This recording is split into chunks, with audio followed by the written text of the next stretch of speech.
Now, Sarai, Abrams' wife, bare him no children. So, okay, back to children. Well, so one of the things that's worth thinking about with regards to reading these old stories, because we're very arrogant modern people, eh? We look at these old stories and we think, we've transcended all that superstition. It's like, don't be so bloody sure about that. These people weren't stupid.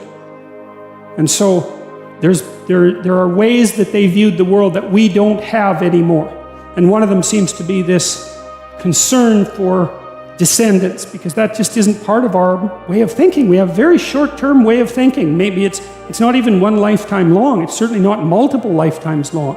And it isn't clear to me at all that that's for the best. And the constant complaint that the environmentalists generate, some of which is justified and some of which is just anti-capitalist, anti-patriarchal nonsense that should be cleared out of that entire conversation, is that we need to take a longer view and consider more things in our purview when we act. And like, that's fair enough. Like, do we really want an ocean that has nothing in it but jellyfish?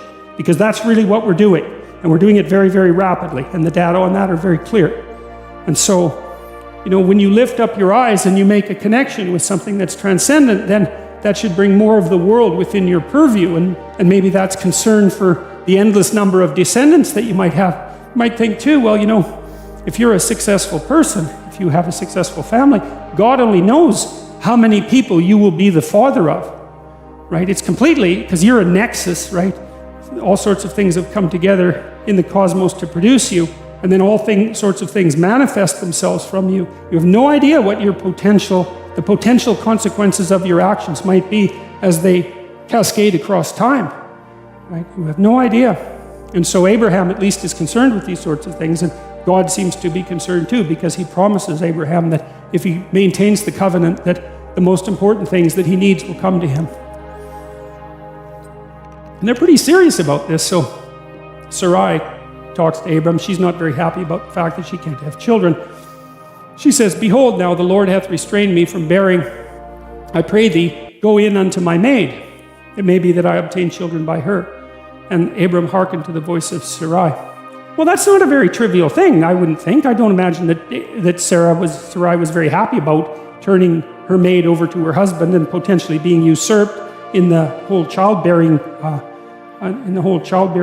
process, not in the least. But so it's also a major sacrifice on Sarai's part. There's no doubt about that. And of course, it's very difficult for us to talk about the ethics of the fact that Hagar was a more or less involuntary participant in this, but that was the times, absolutely the case. And of course, slavery and indentured servitude is the way of mankind, except in very, very limited circumstances. Carl Jung had something to say about that too, which I really liked. He said that part of the reason that modern people have, it's not the only reason, there's the Industrial Revolution, obviously, but part of the reason that modern people have been able to escape from the catastrophe of tyranny and slavery is because we've agreed to make ourselves our own slaves. Right? So instead of owning a slave, you own yourself, in a sense. And so you trot yourself off to work and exploit yourself so that you can stay alive. And maybe it's not something that you want to do, but you've taken on the role of slave in some sense in relationship to your own survival instead of forcing someone else to do it, which is also something I think that's very noble about the West, is that we're willing to enslave ourselves as individuals, and we're not doing that to other people. Now, we're doing it to some degree, obviously, because the society is imperfect, but that's something that's very much worth thinking about. So, and Abram hearkened to the voice of Sarai. And Sarai, Abram's wife, took Hagar, her maid, the Egyptian, after Abram had dwelt 10 years in the land of Canaan, and gave her to her husband Abram to be his wife. That's the other thing that's been so interesting about doing this, one of the other things about doing this biblical series, and it's one of the things that's so cool about Google, despite the fact that they cut off my account. You can find any piece of art that ever existed on Google. And so that's great. So, when I'm trying to illustrate these lectures, I type in Abraham Renaissance, and then I get 200 Renaissance paintings. It's so great. And then I can look at them. And one of the other things that's so remarkable is that all of the major themes of these stories have been illustrated by people of spectacular, mind-expanding talent. There's just this endless array of, well, look at that. I mean, that's an amazing painting. And so, there's dozens of paintings on this theme, and it's just another indication of how obsessed people, this was the only book that existed for years, and people were absolutely obsessed by it and produced all these amazing things from it. And we're in danger of losing that, and that's a big mistake because it's magnificent. A little humility would go a long way towards restoring it. And he went in unto Hagar, and she conceived. And when she saw that she had conceived, her mistress was despised in her eyes. So Hagar was successful, and that was a hallmark of feminine success now and certainly then. And so she started to lord it over Sarai, which seemed a little bit on the ungrateful side, I would say, because Sarai made a big sacrifice to allow Hagar to become Abrams' wife, and so a little bit of gratitude would have been in order, I suppose. At least that's how the story goes. And Sarai said unto Abraham, My wrong be upon thee. I have given my maid into thy bosom. And when she saw that she had conceived, I was despised in her eyes. The Lord judge between you and I. And Abraham said unto Sarai, Behold, thy maid is in thine hand. Do to her as it pleases you.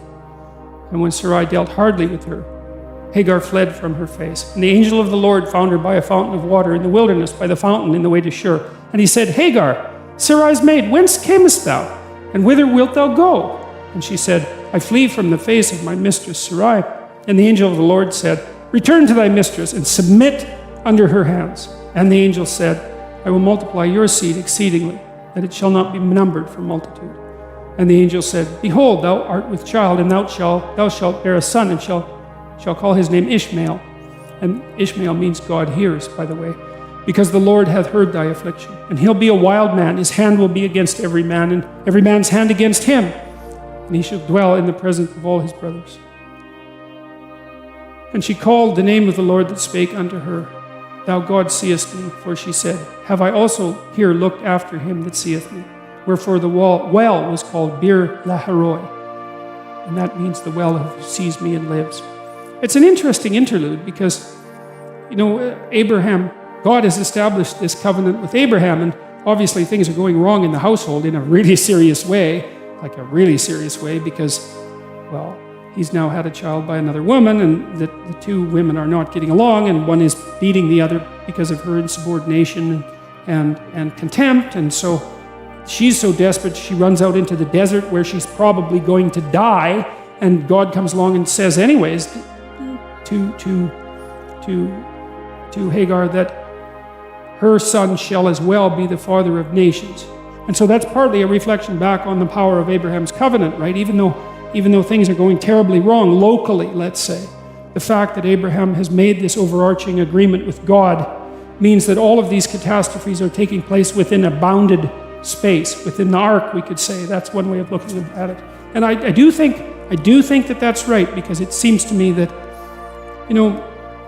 if everything falls apart around you, there's a couple of things you're going to want. You're going to want someone standing beside you, that's for sure, that you can trust. You're going to want your family around you, and you're going to want them to have your back. And you're going to want to know that you didn't do some goddamn stupid thing to bring all hell down on yourself. And if you're lacking any of those, when that crisis comes, there's a high probability it will flatten you and you won't be able to get up. It does seem to me, you can ask yourself this question: when things collapse around you, how much utility is knowledge of your own moral virtue? It's bad enough to be laid, it's bad to be laid low, but to be laid low and to know that you were at fault for it. And worse, the things that you did that you knew you did that were wrong brought you there. Then I think you have nothing to stand on in that situation. And that's also the circumstances under which I think you're more likely, at least, to be abandoned by people around you.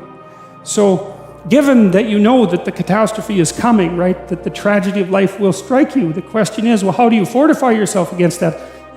Obviously, to some degree, you do that by being materially sensible. And these old people in the Old Testament, these ancient people, they weren't blind to the utility of having a good crop and some animals.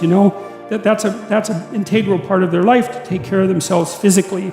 But they're also wise enough to know that there's an element of what would you call it? There's a necessity for moral integration that defends you against the catastrophe of existence even more effectively than anything material. And even more, that the stability of the material things is more dependent on the integrity of your spirit than the integrity of your spirit is dependent on the material things. And I think the evidence for that is actually quite clear.